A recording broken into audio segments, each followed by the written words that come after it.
मनमना सा दूल्हा बना बैठा अंबर, मंडप पर जलती हुई आग के लपेटों से बर्फ की सिल्ली सा जम चुका उसके दिल को गर्माहट देने की कोशिश कर रहा था। विवाह के मंत्रोच्चार में उसकी अरमानों की आहुति दी जा रही थी। दुल्हन के लिबास में बैठी भूमि अपनी जिंदगी के बोझ को ढोने के लिए शादी की रस्में निभाई जा रही थी। विवाह की कस्में और वादे से कोई लेना देना नहीं था, बस अपने अजन्मे बच्चे के लिए पिता का नाम चाहिए था।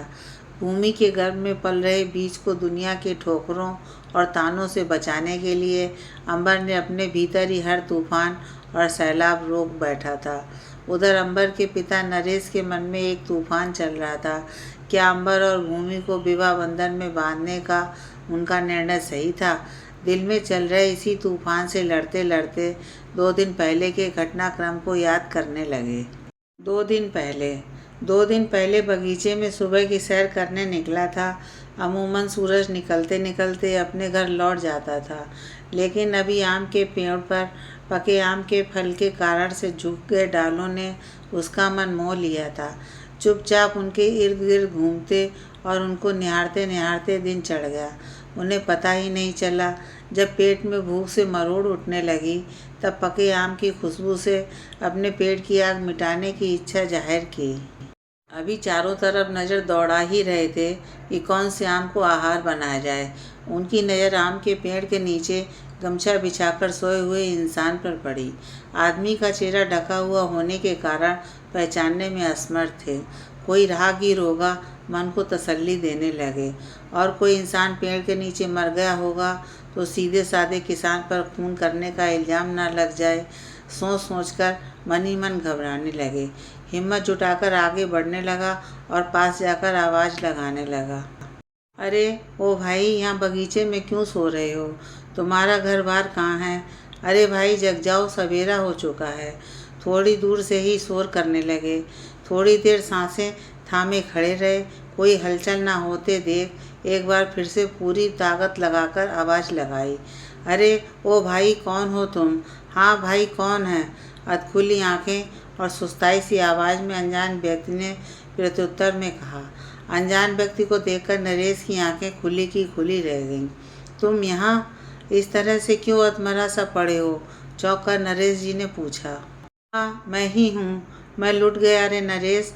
मैं मर जाना चाहता हूँ, लेकिन यह कमबख्त मौत भी मुझसे आँख मिचौली करती है। तेरा दोस्त कपिल किसी को मुँह दिखाने लायक नहीं रहा। क्या हुआ, कुछ तो बता। मैं तेरी मदद करने का हर संभव प्रयास करूँगा। कोई कुछ नहीं कर सकता नरेश, तू जा। मैं भी अपनी मौत की तलाश में कहीं और निकलता हूँ। एक झटके से नरेश को अपने से दूर धकेलकर उठकर जाने लगा। नरेश खुद को संभाला और भागते हुए कपिल को मजबूती से पकड़ लिया। तुझे हमारी दोस्ती की कसम, तू अपनी परेशानी मुझे बता। भूमि भी ब्याही माँ बनने वाली है। मेरे लाख कहने पर भी गर्भपात को राजी नहीं हुई, कपिल ने रोते हुए कहा। क्या? नरेश भी सर पर हाथ रखकर बैठ गया। कपिल रोता रहा और नरेश चुपचाप अपने ख्यालों में मगन अपने आप से बातें करता रहा। थोड़ी देर बाद चुप कर, रोना कोई समस्या का हल नहीं। तू हमारा समधी बनेगा क्या? अंबर बेटा हमारी बिटिया भूमि को अपनाएगा? आश्चर्य और खुशी दोनों ही लकीरें चेहरे पर आती जाती गईं। हाँ, अगर मेरे बेरोजगार बेटे से तुम अपनी बेटी का ब्याह करना चाहते हो तो ज़रूर ही यह संभव है। अपने पैजामे में बंधे छोटे से फ़ोन से अंबर को फ़ोन लगाया। घंटी जा रही है, नरेश ने कपिल से कहा। बेटा, आम के अपने बागान पर आधे घंटे के अंदर चले आओ। अंबर के फ़ोन उठाते ही जल्दी से एक वाक्य में आदेश और निवेदन दोनों कर नरेश ने फ़ोन कट कर दिया।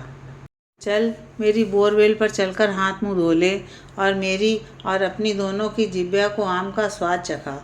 बेमन से कपिल उठा और नरेश के साथ बोरवेल पर जाकर हाथ मुंह धोया और आम को तोड़ दोनों आम खाने लगे। दोनों अंबर का बेसब्री से इंतजार कर रहे थे। नरेश के लिए इस दुनिया में परिवार और दोस्त के नाम पर बस कपिल ही तो था। नरेश उसे खोने के डर से कांप गया। प्रणाम काका, कह कपिल के पैरों को छू आशीर्वाद लेने लगा। अंबर को देखते ही नरेश बिना कोई इधर उधर की बात किए हुए सीधे साधे मुद्दे की बात पर आ गया। 2 दिन बाद तेरी और भूमि की शादी गांव के बाहर वाले मंदिर में तुम्हारी शादी होगी। अंबर को अपने पिता से ऐसे तुगलकी फरमान की उम्मीद नहीं थी। एकदम से इतना सुनते ही हड़बड़ा गया। पिताजी, आप क्या कह रहे हैं? मैं बिना सरकारी नौकरी किए शादी नहीं करूँगा। मैं तुझसे कोई सलाह मशवरा नहीं कर रहा हूँ। ये मेरा अंतिम फैसला है। जब फैसला है तब तो आगे कुछ कहना और सुनना बेकार है, और मैं आपके हर फैसले को सर झुकाकर सुनना अपना कर्तव्य मानता हूँ। रुको बेटा, मेरी बेटी माँ बनने वाली है, कपिल ने आंसू पोंछते हुए कहा। थोड़ी देर तक तीनों खामोश जमीन को देखते रहे। हाँ, मैं भूमि से विवाह करने को तैयार हूँ। ना कोई दया और ना कोई सहानुभूति है। मेरे पिता का आदेश पालन करना मेरा पहला और आखिरी धर्म है। कपिल और नरेश एकटक अंबर को देखते रह गए। किस विचार में खोया है? कन्यादान के लिए बुला रहे हैं। चल, तुझे ही कन्यादान करना है। इतना सुनते ही नरेश हचकचाता हुआ गहरी निंद्रा से वापस लौटा। क्या हुआ? आज कपिल, ये तेरा अधिकार है। हर पिता बेटी के जन्म के बाद से ही अपनी बेटी का अपने हाथों से कन्यादान करने का सपना संजोता है। नहीं, तूने अपनी बेटी मानकर जो उस अभागन पर एहसान किया है, तेरी छत्र छाया ना मिली होती तो समाज के तानों को सुनकर दर दर भटकती और ना जाने जीवन के और कौन कौन से दुख भोगती। हाथ पकड़कर कपिल ने नरेश को मंडप पर कन्यादान के लिए बैठा दिया। एक पल के जो पछतावे का ख्याल आया था, कन्यादान करते समय सारे आंखों से बह रहे मोती के साथ चमकने लगे। कन्यादान के बाद सिंदूर की दान की रस्म होते ही अब विदाई की बारी है। भूमि अपने पिता कपिल के गले लगकर खूब रोई। पिताजी, हो सके तो मुझे माफ़ कर दे। मेरे साथ थोड़ी देर तुम दोनों से एक साथ कुछ बात करनी है। कपिल अंबर और भूमि को एक कमरे में ले गया। भूमि कठपुतली बन बस अपने पिता के पीछे पीछे चले जा रही थी, और एक गांठ में बंधे होने के कारण अंबर भी उन दोनों के पीछे चल रहा था। कमरे में पहुंचकर कपिल ने अंदर से दरवाजे की कुंडी बंद कर ली। भूमि, अतीत में की गई गलती की परछाई अपने वर्तमान पर मत आने देना। अंबर बेटा, थोड़ा स्वार्थी ही सही समझ लो। अब जो हाथ थाम लिया है तो मेरी समाज में मान बना रहने देना, कहता हुआ अंबर के पैरों पर गिर गया। क्या कर रहे हैं काका आप? अब भूमि मेरी है तो इसकी लाज और प्रतिष्ठा बनाए रखना मेरा फर्ज है। कपिल को उठाकर अपने दोनों हाथ जोड़कर उन्हें विश्वास दिलाते हुए कहा। कपिल फिर भूमि की तरफ मुखाते हुआ। भूमि, मैं तुम्हें उसी दिन माफ़ी दूंगा जिस दिन अपनी सरलता से अंबर को झुका देगी और मेरे दोस्त को अपने लिए किए निर्णय पर कभी पछतावा नहीं हो। मैं कोशिश ज़रूर करूंगी पिताजी। अपने पिता समान ससुर का सर कभी झुकने नहीं दूंगी। मन ही मन दृढ़ निश्चय कर अपने पिता के पांव छू लिए। कपिल दरवाजे की कुंडी खोलकर पूरे विश्वास के साथ विदाई की रस्में निभाने को चल दिया। दूर कहीं लाउड स्पीकर पर बजती गीत की धुन सुन अंबर ने अपनी उड़ती नज़र से एक बार भूमि के चेहरे की तरफ देखा। लाल बनारसी साड़ी में भरी मांग केसरिया सिंदूर से भूमि का चेहरा बिल्कुल दमक रहा था। मायके की दहलीज से विदा होकर भूमि अब अपने ससुराल की दहलीज पर अपने स्वागत के इंतजार में खड़ी थी। सासू माँ आरती की थाल लिए उसके स्वागत में खड़ी थी। भूमि की आरती के बाद उसका शानदार स्वागत उसकी ननद अन्या ने किया। अब भूमि को फूलों से सजे कमरे में अन्या ने ले जाकर कहा, भाभी, आज से ये आपका कमरा है, आप आराम करो। हंसती हुई कमरे से बाहर चली गई। भूमि उसका हंसता हुआ चेहरा देख मन ही मन बहुत खुश हुई। भूमि अभी अपने ख्यालों में गुम थी। दरवाजे पर किसी की आहट से घबरा गई। अभी उसका सामना अंबर से होना था। अंबर धीरे से कमरे में प्रवेश करता है। भूमि नजरें झुकाकर खड़ी हो जाती है। अंबर भी असहज ही था। कमरे से आती ताजी गुलाब की खुशबू और दो अजनबी के बीच बंदी डोर बातें तो करना चाहते थे। अपने अपने घुटन में दोनों के जुबान सील दिए गए थे। आप चिंता न करिए, मैं 1 साल बाद आपको तलाक देकर आपकी ज़िंदगी से चली जाऊंगी, धीमे स्वर में भूमि ने कहा। इतना बड़ा एहसान आप खुद पर करती तो आज ये नौबत नहीं आती। प्रेम करना गलत नहीं है, लेकिन प्रेम के वशीभूत होकर अपना सर्वस्व न्यौछावर कर देना अपने संस्कारों का अपमान है। आप पढ़ी लिखी हैं, समझदार हैं और अच्छे और बुरे का भान नहीं। और हाँ, एक बात, मैं जीव हत्या का पाप अपने सर नहीं लेना चाहता हूँ। सिर्फ और सिर्फ इस बच्चे और अपने पिताजी की खातिर तुमसे शादी, कहकर अंबर कमरे से बाहर चला गया। कमरे में भूमि पर हंसते गुलाब के फूल से सजे सेज छोड़ गया। भूमि ने गुस्से और अपमान से पूरी सेज को तोड़ मरोड़ कर तितर बितर कर दिया। दिन बीतने लगे। भूमि और अंबर में कोई बात नहीं होती। अंबर अपने प्रतियोगिता परीक्षा की तैयारी में उलझा रहता। अंबर दोपहर में 3 घंटे आसपास के छोटे बच्चों को ट्यूशन पढ़ाता था। समय उसके पास बहुत ही कम होता था। महीना भर होने को आया। भूमि और अंबर के बीच खामोशी पसरी ही थी कि एक दिन अचानक अन्या रोते हुए बोली, भाभी, मैं इस बार अपनी परीक्षा में अनुत्तीर्ण हो जाऊंगी। क्यों? मैं हूं ना अन्या। आप अपनी किताबें लेकर आओ, 10 दिन में आपकी तैयारी करवा दूंगी। अच्छा भाभी, पक्का ना? लव यू भाभी, कहती हुई भागकर अपनी किताबें लेकर आ गई। भूमि ने उसे पढ़ाना शुरू किया और अन्या सब धीरे धीरे समझ भी गई। स्कूल से आकर अन्या ने अपनी भाभी के साथ मन लगाकर पढ़ाई की और 10 दिन बाद स्कूल की परीक्षा में हंसते हंसते शामिल हुई। परिणाम आते ही सब आश्चर्यचकित हो गए। अन्या अपनी कक्षा में अच्छे नंबरों से पास हो गई। अंबर बहुत ही प्रभावित हुआ। अब आसपास की बच्चियां भूमि के पास पढ़ने आने लगी। भूमि का गणित के विषय पर अच्छी पकड़ थी। अंबर को भी प्रतियोगिता परीक्षा में गणित के विषय में मदद की ज़रूरत थी। भूमि और अंबर एक दूसरे की खामोशी पढ़ने लगे। भूमि ने आगे बढ़कर अंबर की मदद करनी शुरू कर दी। ज़्यादा भाग दौड़ करने की ज़रूरत नहीं है, अपना ख्याल रखो। भूमि, बस पढ़ना ही तो है। पढ़ाई के दौरान जब भूमि और अंबर एक दूसरे को गलती से भी स्पर्श कर जाते, दोनों असहज महसूस करते। अंबर को भूमि का साथ अच्छा लगने लगा था। नरेश जी अपने बेटे और बहू की आंखों में एक दूसरे के लिए छलकते प्रेम को देखकर मन ही मन गदगद हो उठते। प्रेम में टूटकर जो मिले, उस प्रेम की खुशबू चहुओर फैले। मन ही मन अक्सर दोहराते रहते थे। अंबर को प्रतियोगिता परीक्षा देने के लिए शहर जाना था। नरेश जी ने भूमि को साथ ले जाने को भी कहा। पिताजी, अभी उसे आराम की ज़रूरत है। इस हाल में घूमना फिरना सही नहीं है। डॉक्टर ने भी साफ मना किया है। दरवाजे की ओर में खड़ी भूमि की ना जाने क्यों आंखें छलक पड़ी। क्या अंबर और मेरे बीच हमेशा मेरा अतीत तो खड़ा नहीं रहता? भूमि ये सोचकर बेचैन हो उठी। अभी विवाह के 5 माह बीत गए थे। आज पहली बार अंबर और भूमि अलग हुए थे। भूमि अपने कमरे में गई। हर तरफ खामोशी पसरी थी। गुनगुनाती हुई अन्या कमरे में आई। उसके मुंह से गाना सुनकर भूमि हंसने की कोशिश करते करते रो पड़ी। क्या हुआ भाभी? भैया परसों शाम तक आ जाएंगे, चिंता मत करो। कुछ नहीं अन्या, बस आज पिताजी की याद आ रही है। भूमि बात को टाल गई। भाभी, शायद मोबाइल पर किसी का कॉल आ रहा है। अपने में उलझी भूमि का उस ओर ध्यान दिलाकर अन्या कमरे से बाहर चली गई। अनजान नंबर देख फ़ोन कट कर दिया। फिर से फ़ोन बज उठा। अनजान नंबर देख फ़ोन कट कर दिया। फिर से फ़ोन बज उठा। भूमि ने फ़ोन जैसे उठाया, सामने से अंबर की आवाज़ सुनकर चौंक उठी। मैं देर रात पहुंच जाऊंगा, मैं ठीक हूं, आप दवाई लेकर सो जाना। उसके कुछ बोलने से पहले ही फ़ोन काट दिया। बिल्कुल अपने धुन के मतवाले हैं अंबर।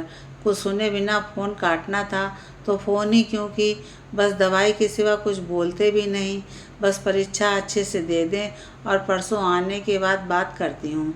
भूमि अपने ख्यालों से मगन सोने ही जा रही थी। अन्या बगल में आकर सो गई। भैया कह गए हैं आपके साथ ही मुझे सोना है, क्योंकि आप नींद में डर जाती हैं। भूमि समझ नहीं पा रही थी कि यह स्वप्न है या हकीकत है, लेकिन जो भी है उसके जीवन में सच्चे प्रेम ने दस्तक दे दिया था। 2 दिन तड़प तड़प कर निकल गए। 2 दिन बाद किरणों के खिलने से पहले अंबर ने घर की देरी पर पाँव रख दिया। अरे बेटवा, इतनी सुबह सुबह तुम आ गए। राधा अंबर की माँ की आवाज़ थी।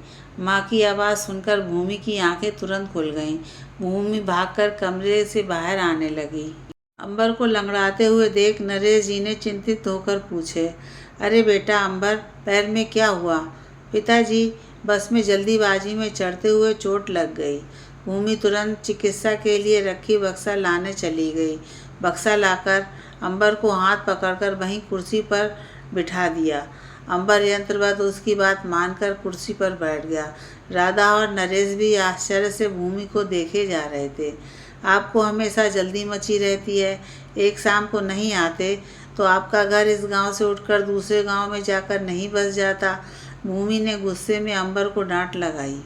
अंबर तो भूमि के चेहरे को देखे जा रहा था।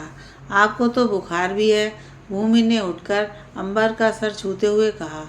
चोट की वजह से आ गया होगा, अंबर ने लापरवाही से कहा और उठकर कमरे की तरफ जाने लगा। आप हाथ पांव धो लो, मैं चाय बिस्कुट लेकर आती हूँ। अंबर हाँ का इशारा करते हुए सर हिलाया। चाय बिस्कुट के साथ भूमि दवाई लेकर कमरे में पहुँच गई। अंबर के चाय और बिस्कुट खाने के बाद भूमि ने दवाई पकड़ाते हुए कहा, दवाई भी ले लीजिए। भूमि, आप अपना ध्यान रखिए, अभी आपको आराम की सख्त ज़रूरत है। हर वक्त अपना ख्याल रखो। माँ बनने वाली हूँ, कोई बीमार नहीं हूँ, लगभग खींचते हुए बोली।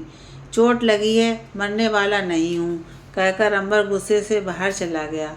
भूमि चुपचाप रसोई में नाश्ते की तैयारी करने चली गई। अंबर के इस बर्ताव की उम्मीद नहीं थी, लेकिन रोकर अपना मन खराब नहीं करना चाहती थी। अंबर को भी एहसास था कि उसने गलत किया है। अब तो तीर कमान से निकल चुका था और उसके बस में कुछ नहीं था। मन हुआ एक बार माफ़ी मांग ले।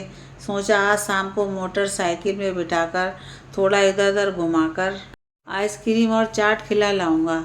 सोचते सोचते बैठक में सो गया। ज़्यादा ही गुस्सा हो गए। बैठक में यूं अंबर को सोता देख भूमि डर गई। लगता है भूमि डर और घबराहट के कारण अचेत हो गई। राधा और नरेश भागकर उसके पास गए और पानी का छींटा उसके चेहरे पर मारा। भूमि घबराई सी आधी होश आधी बेहोशी में बड़बड़ा रही थी, जो उसके सास ससुर समझने में असमर्थ हो रहे थे। बुखार के कारण दवाई लेकर सोया हुआ अंबर इन सब चीज़ों से अनजान गहरी नींद में सो रहा था। अंबर को नरेश जी ने झकझोर कर जगाया। तब जाकर अंबर ऊँघता हुआ अनमने ढंग से उठा। क्या हुआ पिताजी, इतने परेशान क्यों हो रहे हैं? बेटा, भूमि बेहोश होकर गिर पड़ी है और बेहोशी में बड़बड़ाए जा रही है, नरेश जी ने घबराते हुए कहा। इतना सुनते ही अंबर के होश उड़ गए। भागकर भूमि के पास गया। भूमि को अपनी गोद में उठाकर पिताजी की मारुति 800 में डालकर गाड़ी की चाबी लेने मुड़ा ही था, सामने से पिताजी को गाड़ी स्टार्ट करते देख भूमि को संभालने पिछली सीट पर बैठ गया। नरेश जी तेजी से गाड़ी भगाते हुए अस्पताल के पास पहुंच गए। भूमि को गोद में उठाकर डॉक्टर के पास ले गया। डॉक्टर अंबर को इस तरह देखकर परेशान हो गई। क्या हुआ भूमि को अंबर? और पास ही पड़े अस्पताल के बेड पर भूमि को लिटाने का इशारा किया। जांच के करने के बाद डॉक्टर ने बोला, कोई परेशानी की बात नहीं है, लगता है कुछ दिनों से सही से सोई नहीं है और किसी बात से परेशान हो रही है। मैं इसे एक सुई लगा देती हूँ, थोड़ी देर बाद भूमि ठीक हो जाएगी। थोड़ी दिनों तक इसका पूरा ख्याल रखना, अभी 7वां महीना चल रहा है, ज़्यादा ख्याल रखने की ज़रूरत है। आप जैसा कहेंगी मैं अपनी भूमि का पूरा ख्याल रखूँगा। बेचारी मानसिक परेशानी से गुजरती है, मैं इसकी स्थिति समझकर अनजान बन जाता हूँ। परेशान मत हो बेटा, हम सब मिलकर भूमि का ख्याल रखेंगे, नरेश जी अंबर को संभालते हुए कहा। थोड़ी देर बाद भूमि को लेकर दोनों घर लौट आए। इधर घर पर राधा और अन्या का बुरा हाल था। कपिल के पास भी खबर पहुंच गई थी। कपिल भी भागते हुए नरेश के घर पर पहुंच चुका था। भूमि को अंबर को सहारा देता देख कपिल जी बिना बोले और भूमि से बिना मिले खुशी से अपने घर लौट गए। भूमि के अस्पताल से लौटने के बाद अंबर और उसके बीच में एक मौन पसर गया। उसके कुछ कहने से पहले अंबर उसका हर काम कर देता। प्रेम ने दोनों के बीच में पांव पसार दिया था। भूमि के दिल में प्रेम का आगाज हो चुका था। अंबर के दिल में जो चोर बनकर प्रेम बैठ गया था, जिस चोर से अंबर अभी भी अनजान ही था। 1-2 दिन के विशेष ख्याल से भूमि बिल्कुल स्वस्थ हो गई, लेकिन अब भूमि और अंबर दोस्ती के रिश्ते में बंध गए। अब दोनों के हंसी ठहाके घर में गूंजने लगे थे। भूमि की खुशी उसकी आंखों में साफ झलकती है। भूमि की डिलीवरी की डेट नज़दीक आ रही थी और भूमि के ससुराल के नियम के अनुसार भूमि को अपने मायके जाना था। अंबर अब भूमि से दूर जाने के डर से डर रहा था, लेकिन क्या कर सकता था। एक दिन भूमि को सरप्राइज़ देते हुए अपनी मोटरसाइकिल पर बैठाया और शहर की तरफ जाने वाले रास्ते पर उसे घुमाने निकल गया।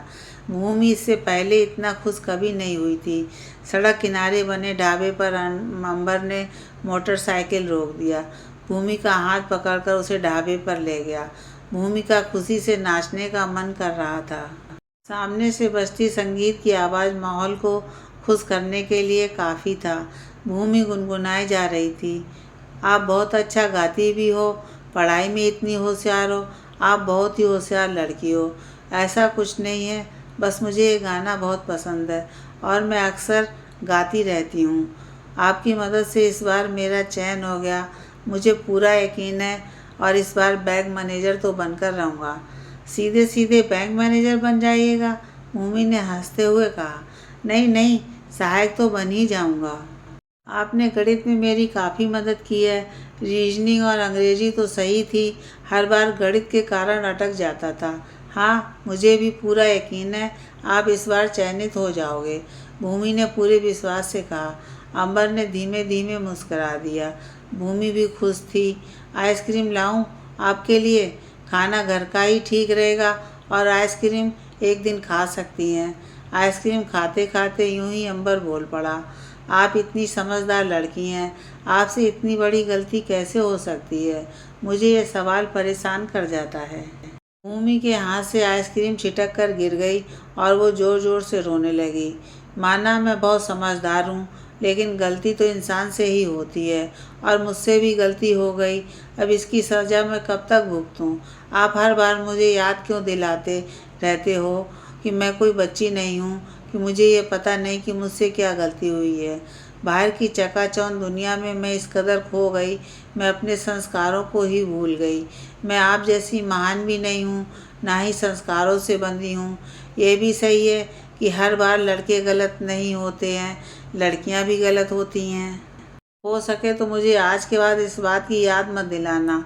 मैं अपवित्र लड़की हूँ, असंयमित, अमर्यादित और संस्कारहीन लड़की हूँ।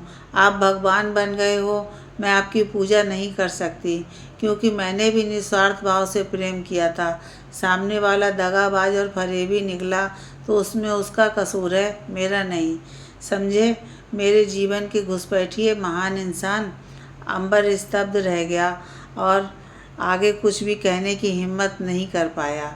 बहुत हिम्मत कर उसने बस इतना कहा, मेरे कहने का ये मतलब नहीं था भूमि।